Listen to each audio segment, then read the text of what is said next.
The EU is expected to outline objections to Boris Johnson's new Brexit plan. The British Prime Minister has delivered the documents to Brussels, what he calls a fair and reasonable compromise on the so-called Irish backstop. That was negotiated by his predecessor, intended to keep trade flowing with the EU but prevent a hard border between Ireland and Northern Ireland in a post-Brexit world. Of all the complexity of Brexit, the question of how the UK can withdraw from the EU and avoid a border with Ireland remains a problem without a solution. And the new Johnson plan is light on how he can succeed where others failed. And that is raising speculation he's playing to lose, to blame the EU for rejecting his plan and for all the chaos which follows. At the Conservative Party's annual gathering, he rallied the faithful, promising Brexit will happen on time by the end of this month, despite a law that prohibits Britain leaving the EU without a deal, something Johnson calls the surrender bill. That is why we are coming out of the EU on October the 31st, come what may. Conference.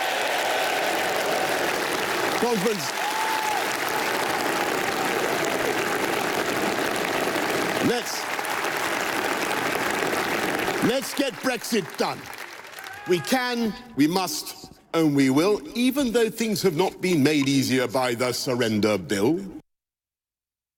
CNN's European Affairs commentator Dominic Thomas joins us now from Los Angeles. OK, Dominic, here is the Prime Minister, a little more from him in his own words on withdrawing the UK from the EU and at the same time avoiding that border on the island of Ireland. Here he is. Listen to this.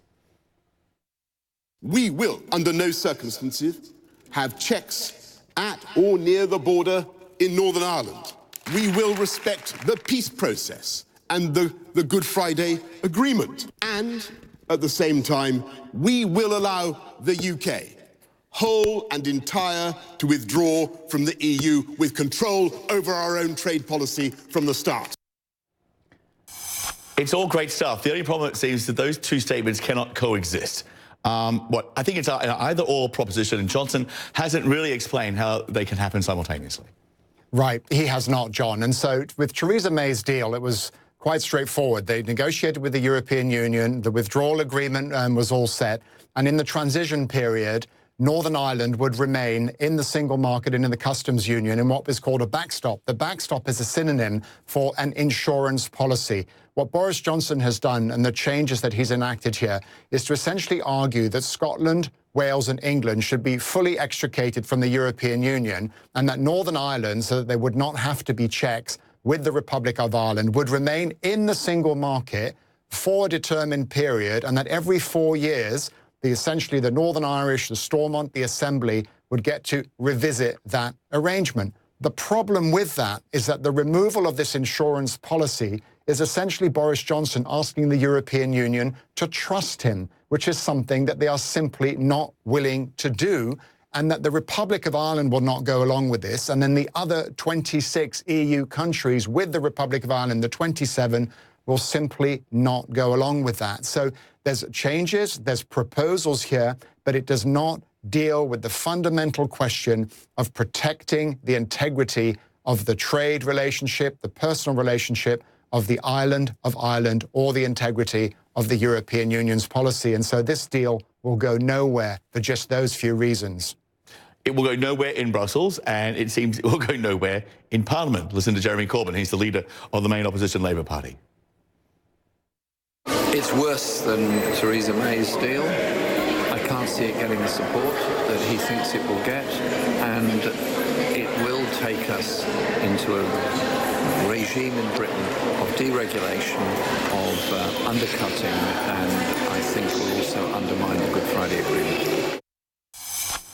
Does Johnson actually really want a deal? I mean, would he be happier to go through the motions and then blame Brussels for not compromising after he did and say, when everything turns into chaos, it's all their fault, not mine?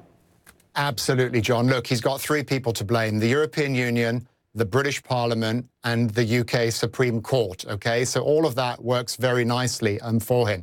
The fact remains, though, and he seems to be forgetting this, that it is his Brexiteer cohort that also voted against the withdrawal agreement on 3 particular occasions. But as things stand now, He has lost his parliamentary majority, therefore he cannot legislate. The last thing the Liberal Democrats want is to support a Brexit deal. They want to revoke and remain in the European Union. And there is absolutely no way that the Labour Party is going to help Boris Johnson deliver Brexit, because that would be absolutely the same as essentially delivering them an electoral victory. Now, it's a risky proposition because Boris Johnson, of course, can control the narrative and will argue that it is Parliament and that it is Jeremy Corbyn that is being obstructionist here. But throughout this process, Jeremy Corbyn and the Labour Party have been part of the problem and not the solution here. And Boris Johnson, I think, is able to exploit these fractures in the opposition, and they still can potentially serve him very well.